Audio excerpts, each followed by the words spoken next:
আসসালামু আলাইকুম everyone. Right now এই মুহূর্তে দেখতে পাচ্ছেন নওগাঁ জেলার নেমাতপুর উপজেলার ঘুঘুডাঙ্গা তালতলি যেই গেট, সেই গেটটি পার হয়ে ভিতরে প্রবেশ করছি। আজকে ঘুঘুডাঙ্গার সৌন্দর্য আজকে আপনাদের আমার সেই ছোট্ট একটি বাইকে শেয়ার করব, আর পাশাপাশি ঘুঘুডাঙ্গার যেই সৌন্দর্য সেটি আজকে আপনাদের মাঝে তুলে ধরার চেষ্টা করব। দেখতে পাচ্ছেন এটি হচ্ছে নওগাঁ জেলার সেই বিখ্যাত ঘুঘুডাঙ্গা তাল সাম্রাজ্য।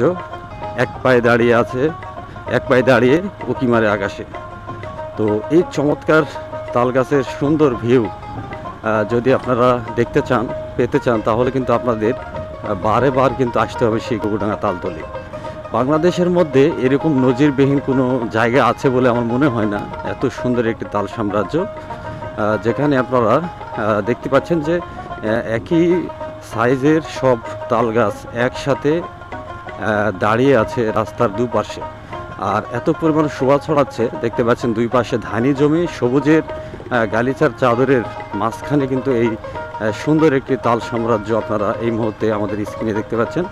তো জানেন আপনারা যে আমি মাঝে মাঝে এই তাল সাম্রাজ্য দেখার জন্য ছুটে আসি এইখানে। যখন আসি এখানে তখন খুবই ভালো লাগে। আজকে মূলত জয়পুরহাট থেকে আমার এক শ্রদ্ধেয় বড় ভাই আসছেন, তার জন্যই মূলত আজকে আবারও আসলাম। যদিও আমার কাছে এই ঘুঘুডাঙ্গার অনেক ফুটেজ রয়েছে, সো ভাবলাম যে এখনকার একটা সুন্দর ফুটেজ একটু আপনাদের সাথে শেয়ার করে।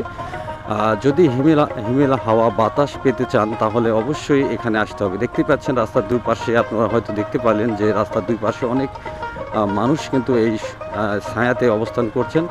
তো এটি হচ্ছে শেষ মাথা, সামনে আরও একটি মাথা আছে।